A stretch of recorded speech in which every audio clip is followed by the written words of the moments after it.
Okay, we're live.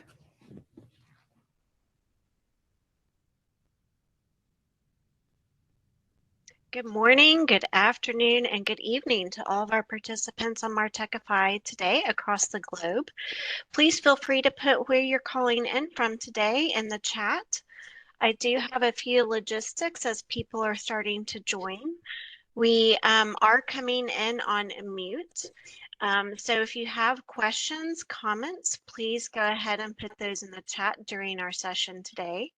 Also, this particular platform does have emojis.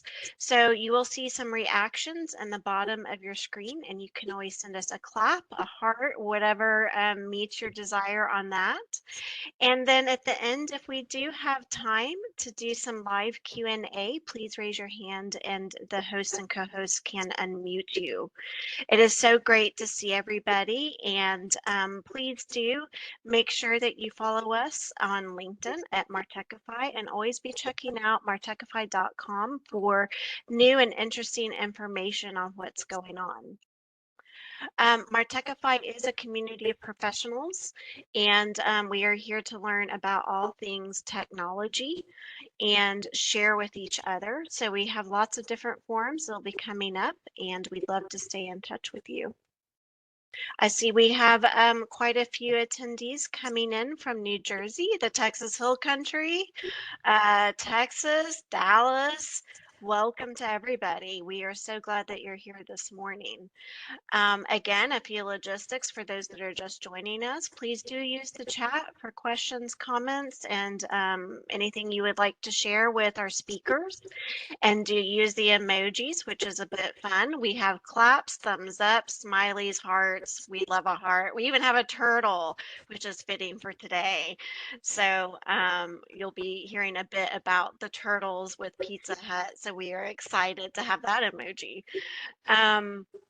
Do follow us on LinkedIn and check us out at martechify.com. So if we could move forward a slide to what Martechify is all about, I'd like to expand a little bit more about the community. But we are a community of professionals that come from marketing backgrounds, technology backgrounds, all kinds of diverse folks out here in the marketing and corporate world. We want to talk about tech-enabled marketing, making sure that everyone's learning from each other on best practices, success stories, and staying on top of innovations in the marketplace as we are all working on tech stacks and things to boost our marketing efforts. So with that, I'd like to introduce Rich Herbst, the moderator for today's session at Martechify, so that he can kick us off. Thank you, everybody. Good morning, everybody. At least good morning, everybody here into the West, and good afternoon to folks on the East. Welcome to Martechify. I think we have an exciting and interesting session teed up today. I'd like to kick off by introducing our expert panelists for the day. We have Michelle Hagen Slade. She's a very seasoned marketer, has started agencies, is currently doing consulting and is very senior executive role for Dodge Construction Network. She brings a wealth of knowledge in basically connected marketing that reaches across channels and includes a lot of technology. We have Christina Pedison, who manages promotions at Pizza Hut, and she leads the national major integrated promotions for Pizza Hut. We'll be seeing an example of that today. She'll be able to speak deeply about the kind of marketing that one is trying to do across channels, and she can go to a lot of depth. And then we have Joyce Schofield, who is head of product and user experience for the Container Store. Deep background in technology products, technology solutions, and also deep expertise in customer experience. So welcome to our panelists. Excited to have you here and looking forward to a great discussion. And just to launch us, today's focus is connecting online and offline channels, the total experience. And we're bridging from the last session in May, which was Martech Stacks, fitting the pieces together. The two subjects go together. You know, when we were mapping Martech Stacks, how they fit, Last session, a subset of that is connecting channels. So today it's a very related topic. And our discussion will start with framing. We'll kind of map their topic. We'll identify kind of key high spots. And then from there, we'll move into sharing by our experts around particular use cases and scenarios. Each will share for a bit about their own work and experience. We'll process that all together in a dialogue, insights and recommendations, and then a little bit of wrap up at the end. As Laura mentioned, we really want to have the live dialogue. So we'll have the experts and I in a live audio video dialogue, but let's have just as active of a dialogue in the chat channel. So if you haven't done it yet, please open up the chat channel, click the button at the very lower right of your screen so you can see it. And I would invite everybody now to enter something, good morning, welcome, or if there's something you have on your mind relating to our topic, please put it in, and we'll be monitoring the chat, and Laura will be stirring the pot to moderate the chat channel as we go. If you have questions, there will be a section for questions near the end of the session. But the best thing to do is put your questions in the chat. We'll try to pick it up as we go along. All right, well, let's dive into it. So, experts, good morning again. I've jotted down some typical use cases. What are we solving for when we're connecting online and offline channels? I'll rattle a few of these off very quickly, but things like integrating events with digital communications, integrating store and site visits with digital communications, multi-channel promotions, enhanced engagement during store or site visits, enhanced loyalty and retention marketing, delivering a seamless shopping experience, travel experience, financial experience, and then to me, the grand subject of them all, the full life cycle customer journey. Love to hear you guys' thoughts. Do these resonate for you? And does this trigger any thoughts around additional use cases? And let's go back one slide still. Does it trigger any additional thoughts about other use cases? I think these use cases are probably there are probably more, but these are the ones that keep coming to the top of the list. And I think it's a bit of even taking a few of these and doing them well is really challenging, because we've got more communication channels than we've ever had, and there's more data than we've ever had. And then how do you leverage things like machine learning and AI to take advantage of all that? So there's more in the middle, but I think these use cases do a good job of covering most of it. I think the enablement pieces in the middle just make it, I think a lot of marketers are struggling to connect the dots because the dots keep proliferating. Yeah, Christina, I see you nodding. The hard work is not coming up with a use case, it's solving it. What are your thoughts? No, I completely agree. And just, even that last one, the full life cycle customer journey, as we're thinking about our calendar topics from a Pizza Hut perspective, we are really focusing on how we are reaching our consumer across the entire campaign timeline, right? So whether that they get that first hit from a CRM message to seeing a digital ad to seeing our spot from a linear perspective. So trying to understand that full life cycle and how those messages all come together. Yeah, agreed. Awesome. Let's roll forward a slide. We've got some of the challenges, and there's a bunch of them. Integrating systems and channels, just getting the technology connected in the first place. Activating channels without having seams and conflicts and overlaps. Being able to see the customer in the data 360 degrees. Producing data signals that you can actually work with. I don't know too many companies that don't have much data, but I know a lot of companies that struggle with getting clean data that you can actually use to activate. Analytics on the back end. How do you synthesize all these data sources and so that you can do the deeper running analytics? And then within that, attribution and kind of optimization analytics around programs and budgets. Thoughts, gang? This is a good list. I think underlying this kind of like common challenges is connecting intention and brand affinity. Like, when we talk about our customers, we think of our customers being engaged. We would like to know what their intentions are or try to predict what their needs are. And we get that from whether it's transactional data or how they engage with us with marketing. But it's such a nebulous problem to solve and kind of nailing down what is the best next engagement, the best next touch point to put in front of that customer.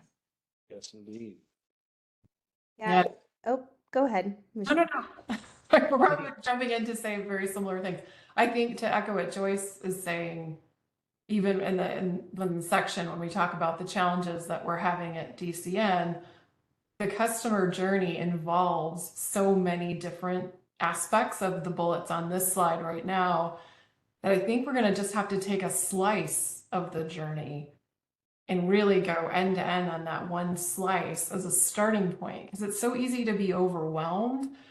And maybe feeling overwhelmed is a common challenge that could be like more on the behavioral or just the mindset side of things, because internally, if you're tackling a big challenge, the whole team has to be aligned to tackling that same challenge. And you've got competing priorities, and it's really difficult to orchestrate even the internal execution of the whole journey, let alone maybe, recommending we'll probably just tackle one slice of it, because you just get so lost in the sea of opportunities and then challenges and mitigation, and then addressing something that's already in market that needs to be optimized, or lo and behold something happens and you're in crisis mode or PR mode or whatever it is. And so it's just a lot to address all at once. And so the intentions to complete the journey or to start with the journey, I think its starting point within that journey is also something that needs to be probably more, part of our playbook. Because I think as marketers, we just try to do it all the time, and it just gets exhausting. Yeah, and Rich, you're talking about all of the data that we have. So Pizza Hut is definitely not lacking in that first party data, right? But we've got a new channel that's coming into play for us with aggregators, DoorDash, Uber Eats. How do we maintain that share of voice on those channels without losing that first party data that we're giving up to these partners? So that's definitely one of the challenges that we're trying to navigate as we roll into 24, specifically because one of our biggest competitors is now coming into that space. So it's definitely something that is top of mind over here at Pizza Hut. Super good. Let's roll forward a slide. I wanted to list out some of the technologies that may apply. So I've got 2 slides of these. At least it's as a starter list. So when we think about, how do we connect the data? How do we harmonize the data? How do we get the channels so that they're firing in harmony, that they're well orchestrated and not conflicting with each other? Typical tools would include customer data platforms, CDPs, cross-channel campaign platforms, purpose-built CX platforms, customer experience platforms. There's a few of those. Multi-channel communication tools that kind of roll it together for you. Journey orchestration tools that are built to reach across pretty much any and all channels. And let's roll forward a slide. Joyce, you mentioned this, real-time decisioning. Real-time decisioning, next best action, next best experience, next best offer. The technology that processes those decisions in real time. Headless content management systems, headless CMS. Integrated point of sale systems, where we have a retail establishment or anything like a cash register on site. Integrated event platforms, and then integrated analytics platforms. This is just like the high spots. I mean, there is many technologies. And I think as we kind of get into the expert sharing here, we're going to see some of these pop up and get discussed. I think let's move into the well, actually, I think that, sorry, I think I do have a question. What would you guys say is the hardest the hardest challenge or the toughest nut in all of this out of the things we talked about so far? I think the hardest part, Rich, is when we reach out to customers, we always assume they're happy to hear from us. We have all these great offers, this great content. We love them. We want them to love us back. And so we always reach out with this sort of like positive lead and hope we can hook them, right? But I think some of the things that we need to watch out for is always being cognizant of how often we're touching customers. That's where journeys really come into play. How often did you touch them on a particular topic? Is it time to switch your conversation with them if they didn't engage? How do you sense that topic isn't really resonating? And then the last one that I'll touch on a little bit when I talk about what we're doing at the Container Store is our CRM data. What is their sentiment? What does the last touch point look like? The last time we touched them or they touched us, was it positive? Was it negative? Is this a good time to send them an offer email, or should I be talking to them about something different? So I think having those data signals available real time in a way that you can prioritize everything is really important, especially today where we're just getting bombarded with all kinds of content left and right every millisecond, right? So I think that would be the one thing that's top of mind for us is how often we touch customers, and when we touch them, where is their headspace with us? Yes. Great point. Yeah, a barrage is not the definition of a good total experience, is it? Right. Totally get that. Other thoughts? I think for us at Pizza Hut, we have a challenge of really focusing on what we call sales overnight versus brand over time, right? Everyone has that core memory of when they visited Pizza Hut as a kid, but how do we resonate with this younger, more cultural audience and make us top of mind, more of that share of wallet as they're making that decision, to purchase dinner that night. We have a really great loyalty program called Hut Rewards, but we need to figure out how our branded work, similar to what we'll walk through with Turtles, TMNT, how does that impact our Hut Reward loyalty? How does that impact the brand? How are we able to measure those types of activations against things that are, essentially and long-term going to be sales driving? Yes, indeed. Well, super good. Let's get into the sharing. Can we roll forward? And I think Christina is going to lead us off. So yeah, let's take it away, Christina. Hey everyone, my name is Christina Pedison. I lead our national media as well as media partnerships over at Pizza Hut, going on a little over 6 years. A little bit about me, married with 3 kids, all under the age of 5. So it's a little bit of the Wild West over here, I would say. And I jokingly said that this partnership, this relationship was kind of like my last child. This TMNT partnership was pretty incredible, but our agencies and partners will tell you it was a long road, but we're very pleased with how everything came to life. So, want to just kind of quickly talk through the overall program that we executed with Teenage Mutant Ninja Turtles and their new movie Mutant Mayhem that came out this summer. You want to flip to the next slide? I think that, there is an affinity between pizza itself and the Teenage Mutant Turtles. That is undeniable. Everyone knows that. It's part of their day-to-day. We had partnered with the Turtles in the past, and so when Paramount brought us this opportunity, it was something that we had to jump on. There is just such an IP share between both Pizza Hut and Teenage Mutant Ninja Turtles. And what was really exciting about this film is it really hit on multiple different audiences and demographics. So for me and my husband, we were Turtles fans back in the day, and here we can bring our own children to experience the fun, this cultural amazingness with the Teenage Mutant Ninja Turtles.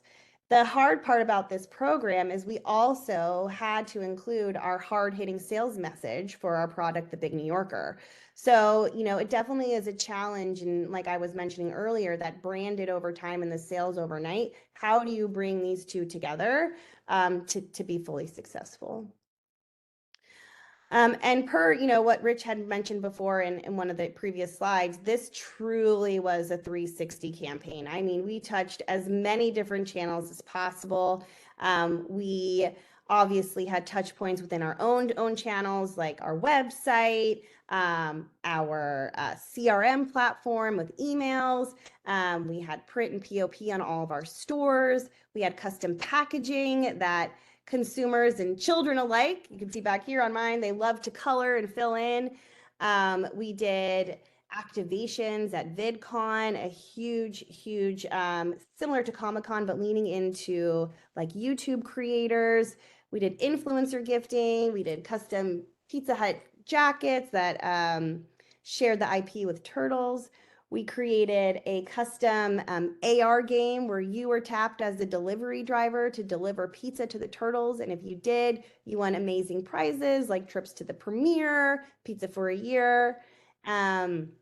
We kicked off the program with a unique PR stunt where we delivered pizza underground in New York City. We called it Underground Deliveries, where you would text a turtle emoji and you would be delivered a Big New Yorker right underground. So really leaning into the habitat of the turtles living in the sewers.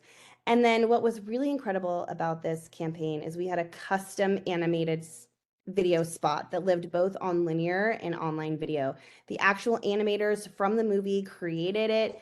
We had the actors doing the voices. So it truly was integrated within the film. The hard part about this is at the same time, we're also trying to sell pizza and sell something at $13.99. So again, it's that arc of understanding what is really the mix of that branded message. How do we become the cool pizza brand and culture, but also making sure that we're hitting those sales metrics. And then finally, these are just some really fun big numbers that I honestly love to share.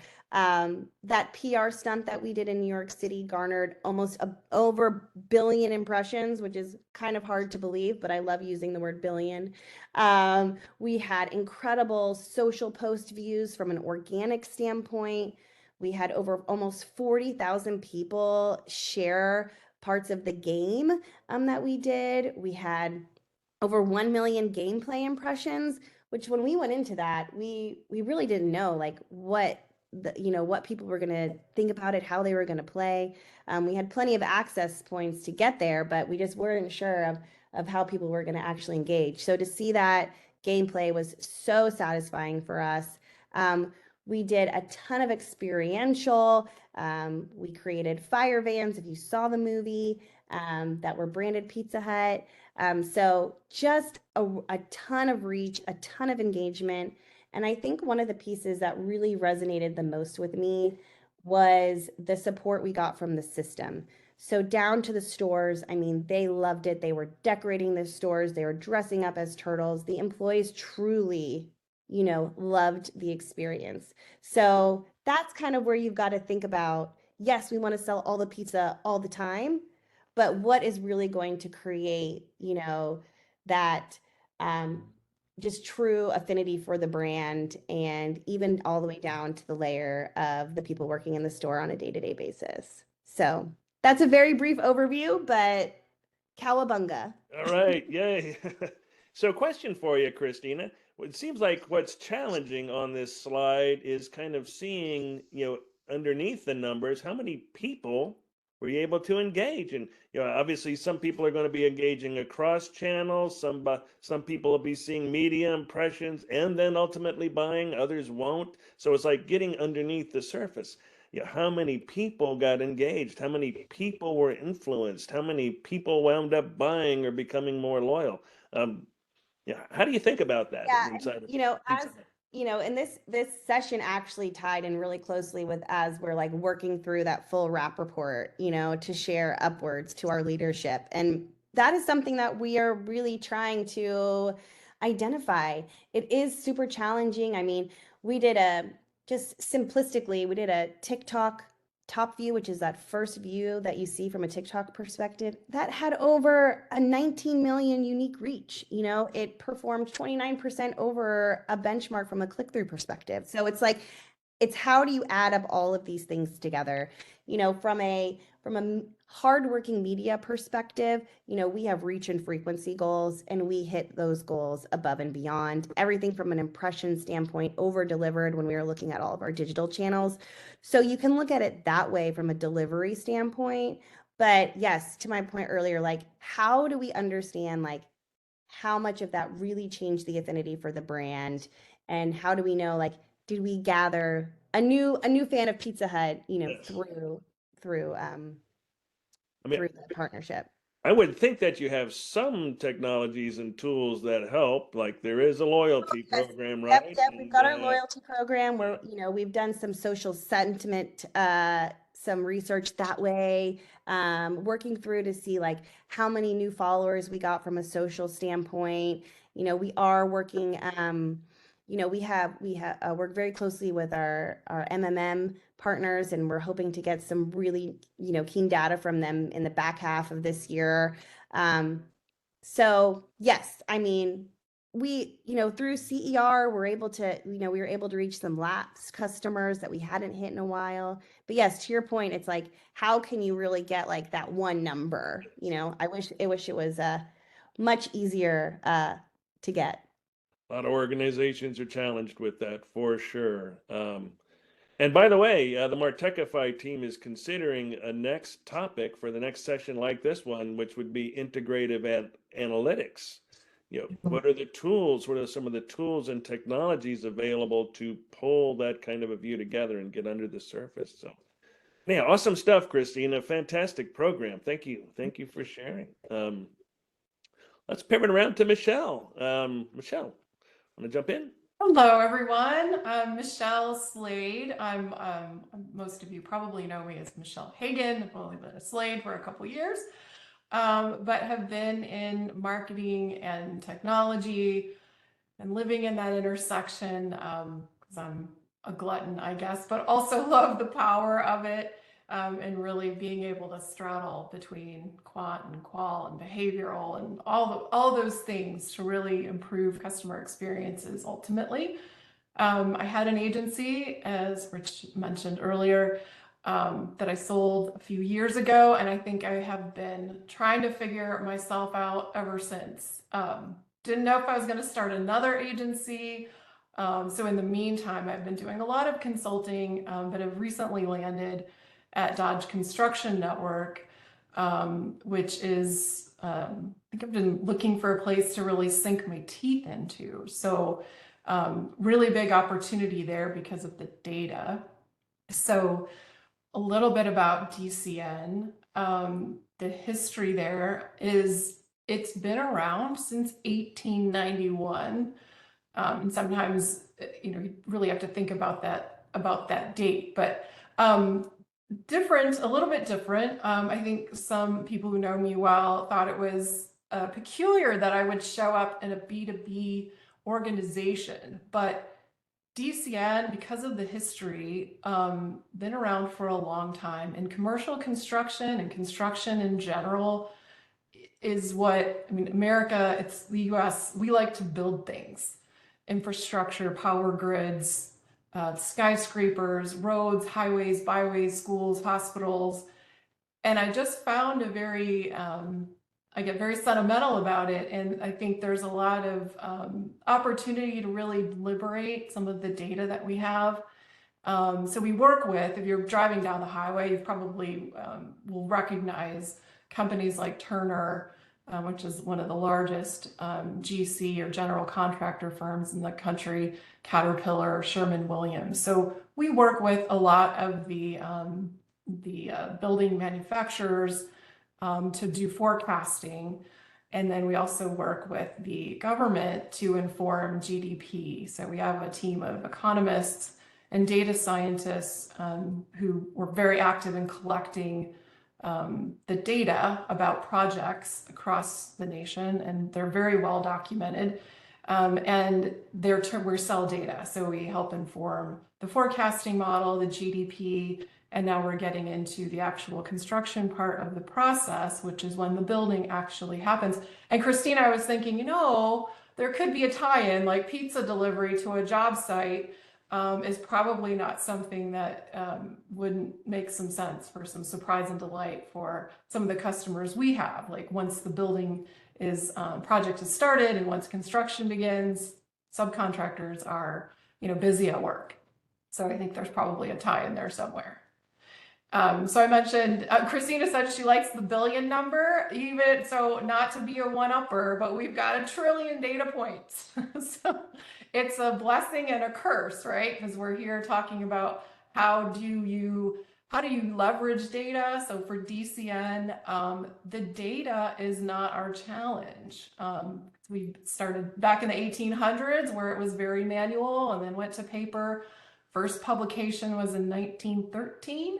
And obviously have since digitized that. But the challenge we have on the marketing side is that we have not connected it to the communication channels. So that 360 view is like a dream we have. So we have a very simple stack right now, which I would say is a single channel, heavy reliance on email and email campaigns. But there's an opportunity to work with our customers across an entire life cycle of construction, from the planning phase all the way through the building phase, to give them the data that they need. So as I mentioned, I've only been here a couple months so far, but the first multi-channel campaign we put in market just a few weeks ago, it's already generating revenue. So not that we needed a proof point, but I think probably everyone on this call knows what the power is. If you get the right message at the right time, and to Joyce's point, not be over communicating, in irrelevant ways or just really bad timing. So there is an art to that. So this is not that you need to read what's on this slide, but I mentioned we have the data scientists on board who are brilliant and fabulous at these really sophisticated regression models. And this is just a sampling of what this attrition model that they put together, and the chart on the right, which has all kinds of stuff we're trying to synthesize. But as I mentioned before, there's no connection to a communications platform or CX platform yet.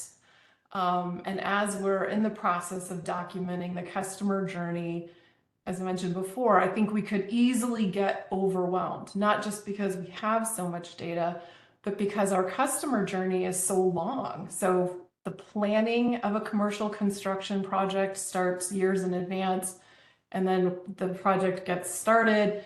And then how many highways have we seen? I know in Texas that last for years. When are they going to be done? So our journey spans a long period of time. And so that data being relevant, like you might need some dumpsters at a certain point in time, or demolition, or you might need the pizza, or you might need all kinds of things across that journey. So I think we've got our work cut out for us. I think we're going to start as simply as we can so that we don't get overwhelmed, and then go from there. Good stuff. Question for you, Michelle. So, I'm 3 trillion data records, long customer journey. That just, immediately shows up as a hairy challenge in terms of how do you do something with all of that? Where's the largest challenge here? Is it actually kind of creating the customer experience and executing it, or is it get the data in the first place so that you can even get started? I think we have the data living in these models that have not been, like, you can't action them yet. Right. So for us, I think going along the journey, I think understanding where our customers are where is their particular need? Like, where are they experiencing the greatest amount of pain? Yes. Which I believe is directly correlated to how much data they're trying to consume. So we have all these dashboards and information. And when you think about where they are, not just in any moment of time, but they're on the move, just like the other panelists we have talking about their customers and where they are in the physical journey. So they might be at a job site and they're outside. How do I get them the information about, hey, here's some, some concrete, or, they're trying to get more hands to the job site, and they need it within 24 hours. Like, how do we help Got it. them do that effectively? So it's I not think the that- data, it's data accessible for activation. I see that in the chat, and I was having the same thought. So, which Yeah. implies maybe a different kind of data platform. Is that do you have thoughts around what kind of, where this new stack that you're building might start? Yeah, I'm relatively new, so just a couple months in, I think there's still more discovery to be had. So I think once we really understand where those largest pain points are, and we can get into what slice of the journey and what does the data activation look like, then we can get into the dependencies and interdependencies. And I think so I don't know. I think it's something we're going to have to identify Right. in short That'll order. be an arc. Yep. At least we're starting from scratch, which I would say from experience, we don't have a lot of technical debt from a Martech perspective, because we have nothing. So Gotcha. we're starting from ground zero, but we have tons of data.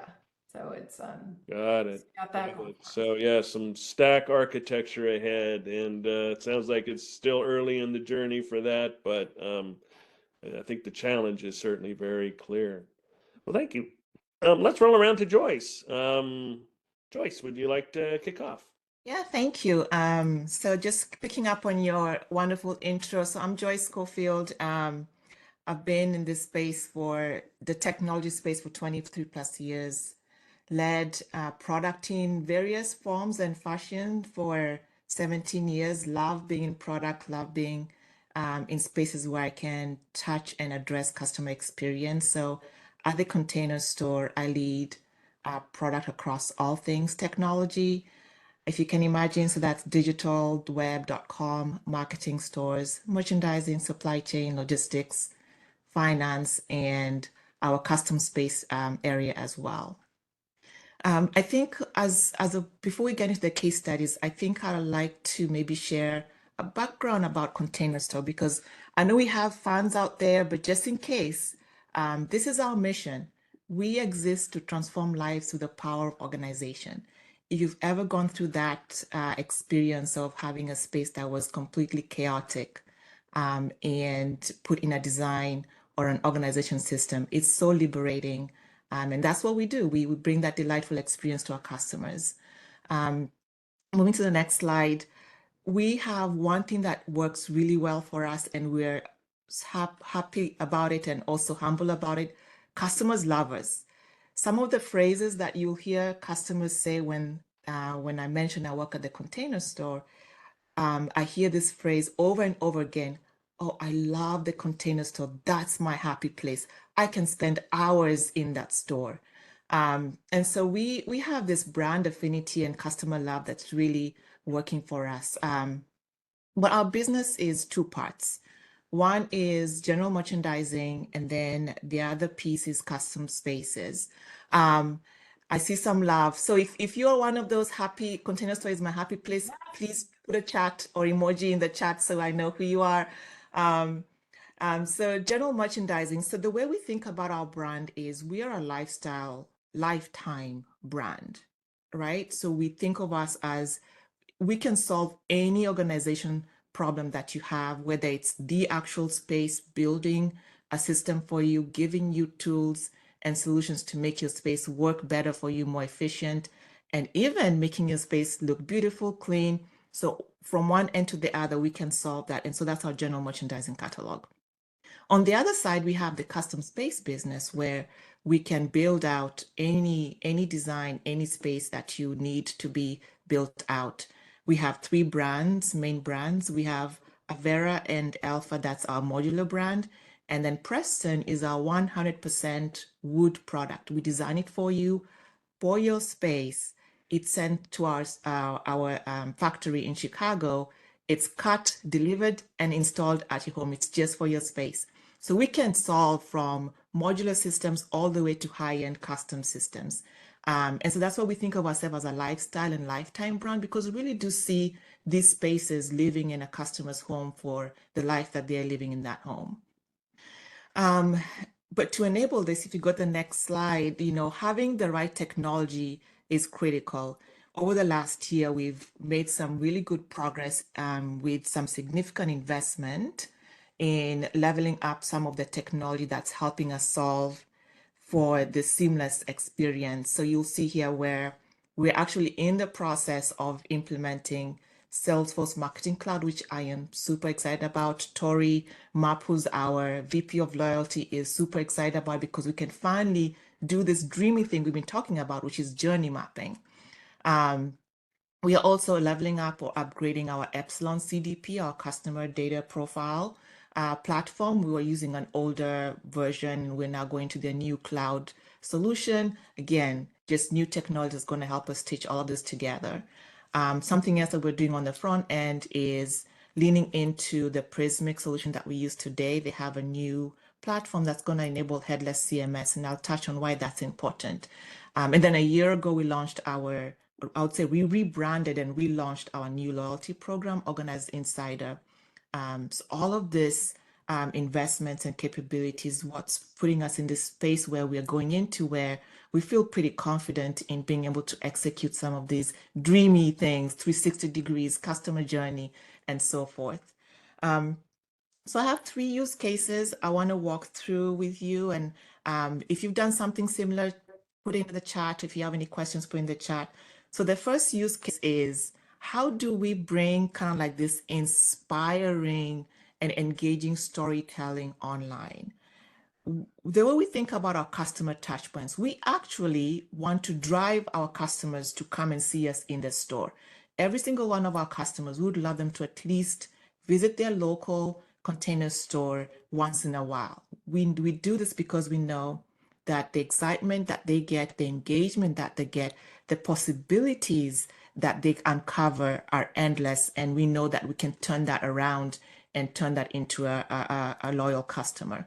So we're looking for ways to bring that storytelling online. It's easier to do in the store. We actually are launching what I'd say is our new brand expression in our stores. We have a new store concept that we're testing, and we're putting these expressions in the store, and we're seeing customers really engage really well with them. As an example, we have an entertainment kind of like brand expression where you can see an actual space built out. You can imagine this is your in-home entertainment unit.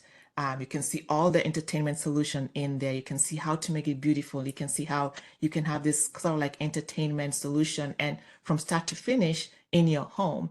You see it, you touch it, you feel it, you get excited. And so in the sip and savor example on here is an example of how we're bringing that storytelling online, working with our visual merchandising team and of course our wonderful creative team. How do we tell that story that resonates with the customer, and they can see, oh, I didn't know Container Store can, build me a bar? Oh, and then I can buy this stuff to make my entertainment life efficient. Oh, and I can make it beautiful and all of those things. So that's what we're trying to uncover, just to make sure that customers see the breadth of possibilities that we have in our assortment. If you go to the next slide, the next example is, this is such a hard one, but also interesting. How do we create those customer journeys? And to, Michelle's point, like, you don't want to boil the ocean. It's really hard. You almost have to like take a slice and focus on that slice and nail that slice down. So in this example, I'll use our kitchen department or cook and entertain as an example, right? So maybe we have a new customer, and the first thing that they buy is from our kitchen department, and they buy bins, which we typically think those bins are going to go in a pantry. Remember, the only signal we have is they bought something from the kitchen department, and they bought this bins that we know are used to organize things in a pantry. How do we take that signal? Using all the other data, all the other behavior that we're seeing, to kind of figure out the next best action, next best experience to put in front of the customer, with a goal of, let's drive the next purchase. If my goal is to drive the next purchase, that journey is very different. If my goal is to have them discover an adjacent department, that journey is very different. So talking through what those goals are and having those customer journeys and those triggers really built out with the goal of enabling that outcome. And so some of the data signals that we use obviously come from the transactional data. We also have surveys. We also have data signals coming from the stores and what's resonating. How do we capture all of that data and feed that into our systems and help drive the customer journey that we're looking for? And then with this last example, I'm going to pivot and shift gears to our custom spaces. This one is near and dear to my heart because this is sort of like my product baby since I've been at the Container Store. Today, when customers come to the Container Store looking for a custom spaces, their primary ways of interacting are they may walk into a store and talk to a designer. They may reach out online and schedule an appointment, whether it's in their home or again in the store and talk to somebody. Once they set that appointment and have a relationship built out, they might be emailing back and forth. They might be texting back and forth with the designer as they're trying to get this solution built out for them. With this strategy, what we need to do and what we're doing is creating this end-to-end digital experience for custom spaces. This involves creating efficient and delightful experiences for our associates as well as for our customers so that it's all digitized and we have all the data and digital signals in one place. And so I touched on earlier, Rich, when I mentioned CRM data. This is where CRM data is really important because we've got to know at what point in the customer journey are they? Are they still at the beginning stages where they're still kind of looking at inspiration and they still kind of don't know what their next step is? Let's meet them there and get them inspired and help them move to the next step. Are they at the point where they have everything that they need and they need to make a purchase? What can we help them to kind of solve that friction point of the purchase? Installation day for us at the Container Store is like Christmas Day. It's this thing that you built out, you've imagined it, you've worked with your designer, it's now happening. Installation day comes in, it's like almost Christmas Day. So how do we treat that as special and eventful for that customer? And then the post experience is also really important because it's one to think about the solution in the space, but it's another thing to think about, okay, so how am I going to keep this organized? How am I going to make this space work for me as my life evolves? If it was a playroom, the playroom becomes a media room becomes an office. How does that work for us? So keeping this all in a digital kind of framework and making sure that we're able to capture, all of the signals and the data, whether it's understanding interactions that they had with our designer, with our installers, with the store team, purchases that they made before the space, after the space, during the design process, to kind of help us figure out, okay, where is the customer in the customer journey, and making sure that we meet them to Christine's point at the right time with the right message and it's contextual. So those are some 3 use cases. I hope those were helpful. Super great. Thank you, Joyce. Yeah, let's talk and actually let's pull our experts together. So the challenges for the 3 companies we've talked about here are really, really vivid. I'd like to talk about the technology, and Joyce, you had a nice slide there around the different kind of technologies that are getting deployed, but would you maybe just lead off, what is the most critical technology piece that you have on your radar now? And I would say it's a 360 view of the customer, and it's a combination of different technologies. So we have our CDP, which takes our loyalty info. So let's say loyalty information. We have a loyalty customer data that gives us their profile, name, address, and so forth. And then we have where they are in their loyalty journey, how often they're purchasing with us, or what spaces they have completed with us. And then we have our CDP, which takes all of that and using some of the technology that Epsilon enables, provides added profile data so that we can understand this customer better from a segmentation perspective, from a income perspective, all of the data that you want to know about your customer. So I think for us, the most important thing for us to nail down is how do we define this 360 view of a customer? What are the key elements that we say is a 360 view of a customer? And then how do we use those key elements to then figure out what is the touch points, interactions, journeys that we need to engage with them on?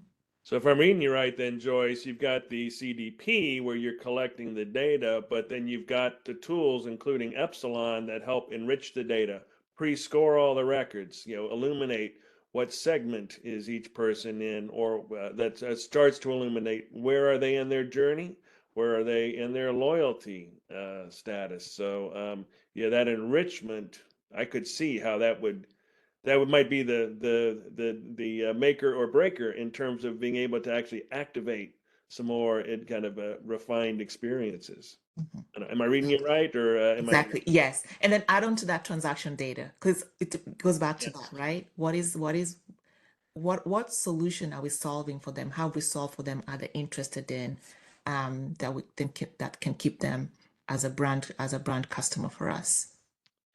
Yes, and so like Christina, I think you're, in earlier conversations, you mentioned that there's a CDP type technology in the picture in your work. Any comments or thoughts in terms of Yes. how this relates? So actually, the CDP is scheduled to launch this month, which is fantastic and music to our ears because we really, just like Joyce said, need to really understand that 360 view and understand how we can really segment out these customers in their purchase cycle, right? So, I mean, we have lapsed customers that haven't visited us in over a year, but then we have customers that come, 3, 4 times a year. So how do we figure out to get those customers to keep coming, sending them the right messages, sending them the right deal points from a CRM perspective, from a push notice perspective on your phone. So there's a lot of great technology coming our way from the Pizza Hut standpoint. We're also looking to update our app, which is so exciting. That's hopefully going to happen in early 24. And like I mentioned before, we really, from a media perspective, we really lean heavy into our MMM. So excited to see the CDP come to life. Super good. Michelle, from your side, when you think about, and does this trigger any thoughts around, just that the technology challenge you're up against and the data challenge you're up against?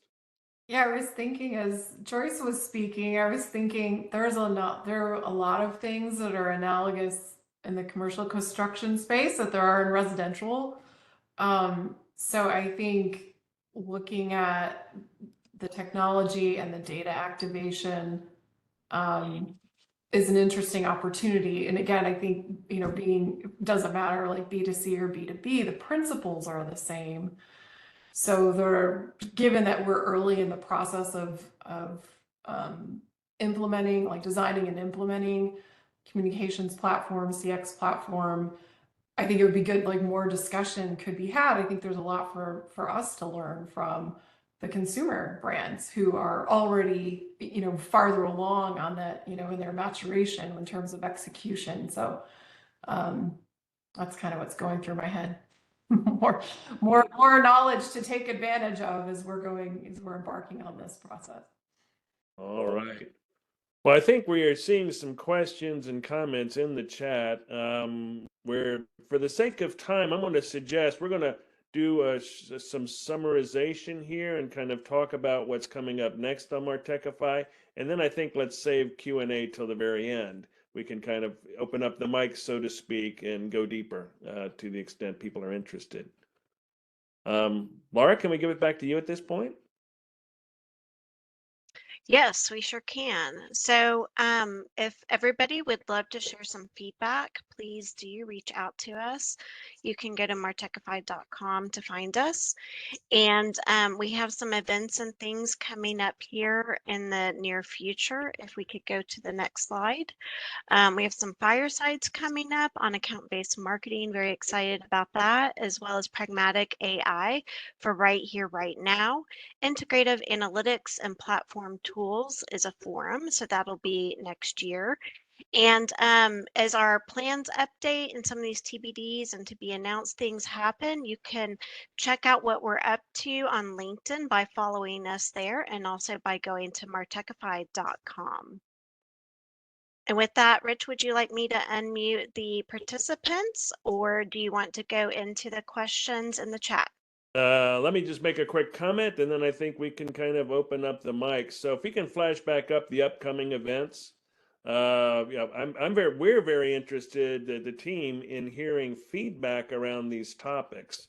For example, the next forum. So today's session is a forum. This would be the next larger session, just like we're doing today.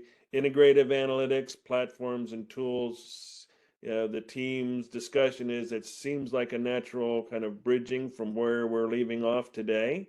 But if you have comments or thoughts, please pop them in the chat. Would love to hear feedback. And/or if there's something else that you think would be valuable, we're very, very open to suggestions. The firesides are going to be shorter format, kind of smaller, so a little more bite-sized sessions. So account-based marketing is a rich subject, for B2B. Anybody doing B2B, and you can see the pragmatic AI for right here, right now. I'm excited about that one. There's so much shiny object syndrome going on around, where might AI go in the future, but there's AI tools available now, and we'd like to engender a conversation where we can look at the real tangible opportunities right now. But we're interested in feedback, so please use the chat today. Pop your thoughts there, and then, like they said, come to the website. There's ways to share feedback and also gather more information there. Let's open up the mics. And Laura, you may have some questions already kind of queued up from the chat. So let's talk a bit. Right, we do have several questions in the chat. We had a couple from Andrea Gott. Andrea would like to know more about personalization and using the data for personalization from, I believe it was from Joyce. So any thoughts around that would be appreciated. That's also personas, personas and segment, yeah. Yeah. I think I'm reading the question about propensity and personas. So it's a tough one. We're doing some testing, to be quite frank. So if we see customers who shop this department as a first department. Typically, they shop this next department next, or typically they shop this category first, and then they move into this category because that signals sort of like a life stage that they're in sort of like what they're looking for, solutions they're looking for. And so we use some of that data. I'll tell you, we're still very much in testing mode. So I am interested and looking forward to where this could go with AI and ML being a capability that's democratized across our platforms, where this could be something that we could just set and let run and let the system learn and figure out what the next thing to do. But right now, we're doing a lot of test and learn in terms of how we figure out propensity or intent or next best action kind of scenarios. Interestingly, Joyce, we're doing some work around patterns. Pattern recognition and pattern interpretation. What is the pattern of behavior that tells you have, at what point do you say this person is lapsed? They've kind of gone dark on us. At what point do you say, this person's an active shopper? Or even simple stuff, but you can get more advanced, and AI and ML will certainly play there. Yeah. Good deal. Did you have some more for us, Laura? I think we had one from Bruce, who is also unmuted, and he asks, for situation intent, do you integrate data signals from other platforms and other vendors? Yeah, and just to follow up, so it sounds as though Container Store is doing a great job of having their own unique world where customers go through a journey that's quite distinctive, maybe not predicted by other platforms. But I know there have been stories in the news about, anticipating when somebody is getting to another life stage and getting the word out too soon. And I'm wondering if you've been out shopping for behavioral information that might come to you from other platforms outside of Container Store. That's a good question. So we do receive some data from obviously our browsing data and working with some of our affiliates in terms of the cookies that they're able to track. And then we do, Epsilon as a platform does provide some of that world data that I think you kind of are alluding to, and that we use to put into kind of enriching the customer data. However, I would say like using this data real time, we're still very much in testing mode. trying to make sure that we have the right signals, because just because you browse something doesn't mean that it's you browsing. Could be somebody using the same computer browsing that same thing, and it's just that your session is still active. So they're just some things that we need to kind of look out for. But I would say like browsing data is the nearest and most easily accessible one to us. And then we have things like what they have on their save list, what affiliate links they clicked on that brought them to the website, and then recommendations or reviews or things that they're just looking at. We have some of that data that we are looking at. How we're using it is still in a very much test and learn kind of way. So in that test and learn environment that you're in, might that fit with Christine Redkin's question? How do you choose which behaviors are most impactful to capture the audience perspective and action? I think that one popped in, Joyce, while you were talking. So I'll Okay. or maybe even Michelle. Yeah, I thought you said Christina, so I kept quiet because I thought it was targeted to Oh, Christina. no. Oh, I meant Christine Redkin. Okay. She's a participant. Yep.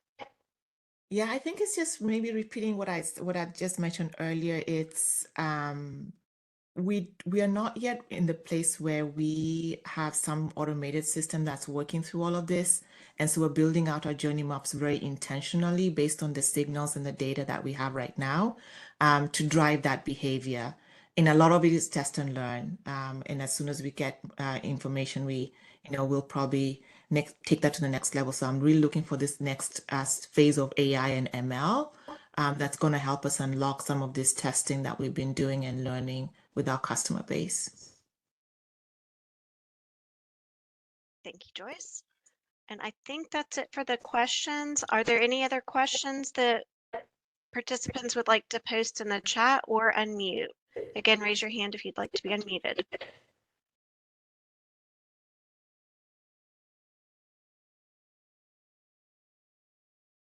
We have one from Pam Fleming. Support from field sales or a regional location is so important. How to get buy-in? Maybe we might go with Michelle or Christina on that. Would someone like to take that one? Yeah, I mean, we can take that from a Pizza Hut standpoint. So, we are a national brand, but it is important to understand that we are a franchisee built company. So we definitely need the buy-in from our local partners, our local board and committees to make sure that we are all on the same page. And but yeah, so it's definitely important to get them to buy in, to make sure that everyone's across, especially as we roll into specific price points. There's definitely issues in the West Coast markets where they have a very high wage, and so the amount that we charge for pizza has to match that as well. So we can't give away pizza for free. So it's definitely a challenge to make sure that we're aligned from a national standpoint with so many different needs across different DMAs, geographies, and makeups of the country. Right, very good. Well, I think let's go ahead and wrap. Thank you again, Joyce, Michelle, and Christina. Fantastic insights today. And thanks to everybody who participated. Really good to have the group together today. We'll see you next time. Thank you, everyone. Thank you for having us, Rich. Thanks everyone for joining. Thank you.